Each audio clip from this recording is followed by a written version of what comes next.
If you're diving into doing your own mixing, mastering, that kind of thing from your home, you've probably ran into a lot of tutorials and you may be seeing some marketing around a service called PureMix, which is online tutorials for audio engineering, primarily around mixing.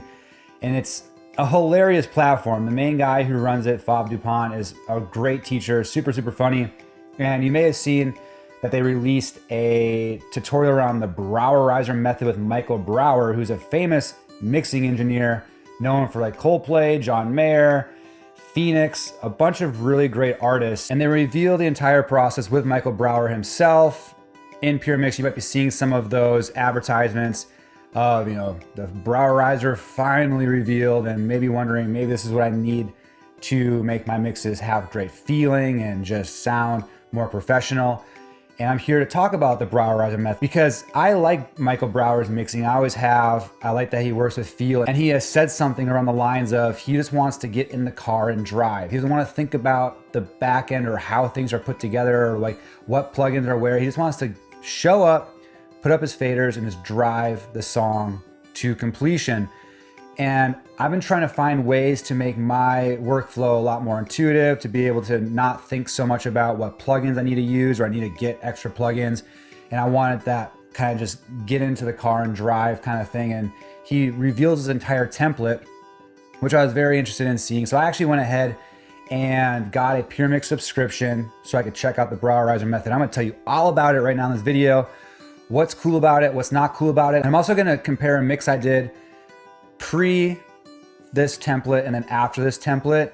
It's not really an apples to apples comparison. The track itself is a little bit different, some different instrumentation on it. It's the same song, but I think it'll give you an idea of whether or not mixing through this system, if you can call it that, made my mix sound better than my previous mix. Also, there's some time in between it, so I just become better at doing mixing. But this is the best I can do for this comparison. But I just want you to hear what I was able to accomplish running it through the Brauerize method. Now, before we jump into this session and talk about Brauerize method, and I show you the before and after of my pre-Brauerize, post-Brauerize mix, I want to let you know that beyond mixing, one of the most important things I think you can learn is editing. Audio editing is the one thing that I learned in a recording studio and did a lot of on major releases that I have taken into my home studio recording life, and it has transformed the way my productions sound. I think a good edit is going to really set you up for a good arrangement as well as a good mix and master. So if you want to learn all the tips and tricks of editing, please go into the comments section below. You'll see a link to Song Production Pros, which is my website, and take a look at what available resources I have for you. Without further ado, let's jump into this session and talk about the Brauerize method. All right, so right here, I am on PureMix's website. So PureMix, again, is an education website. So this right here, Michael Brauer, Brauerize method. I'm not gonna go through the trailer, but you can see it's a 7-hour and 25-minute video made back in 2022. And it goes through his entire template, and he goes through his rationale and his reasoning behind his template, how he arrived to using this template, and then you can download his template. Now, here is going to be the thing you need to know before you even jump in and get a subscription to PureMix or buy this one-off for $100, is that his template comes with a lot of plugins that you will need to own for it to work. And I mean a lot of plugins. Check this out. This is the list right here.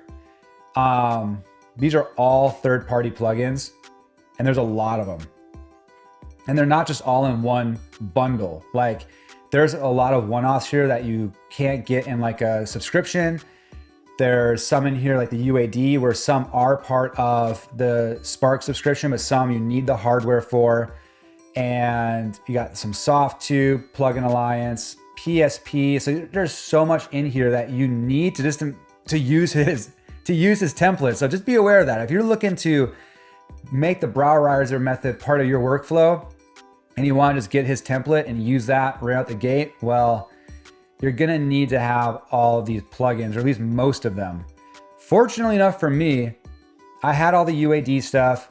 I had most of the Soft2 stuff and the Plugin Alliance stuff. I didn't have some of the PSP or the Kush, but some of these you can get away with and you can replace them with other things. They do talk about using your ear to kind of try to replicate certain hardware that he had in the software world. So his assistant engineer was just kind of throwing different plugins on and trying to listen by ear and do a match. And then Michael Brauer coming in and be like, yes, it's good or it's not good. So I just kind of took plugins I already had for some of these and tried to find replacements. But I did have most of these plugins, so I was able to actually replicate his template pretty much to a T. But that's just one thing to be aware of. You're looking at the Michael Brauerizer method, you're looking at the Pure Mix lesson. If you want to actually implement it, you're gonna need a lot of plugins, or you're gonna have to really heavily modify it and just use the routing. And that's number two. With the Brauerizer method, there's a lot of gain staging. So if you're not very comfortable with your DAW, it's much more an advanced technique. You're gonna have to gain stage a lot throughout the whole process to make sure that you're not overloading one stage and over compressing or clipping or what it may be. So you do have to be very, very aware of the gain stage and how the signal flow goes in your DAW. Now, with that all being said, I want to kind of show you what I did for a mix. I have this song in the beginning of June, which is being released on May 23rd, 2025. So you can go in the description below and you can pre-save that if you want. But yeah, that's coming out here. I had an old mix. This was more of a pre-production mix, but you'll hear the differences, if there are any differences, between how I mixed it without the Brauerizer method and then now the new mix I did with the Brauerizer method. So I'm just gonna jump right into it so you can hear the differences. I'm gonna play my old mix and then we're gonna listen to the new mix.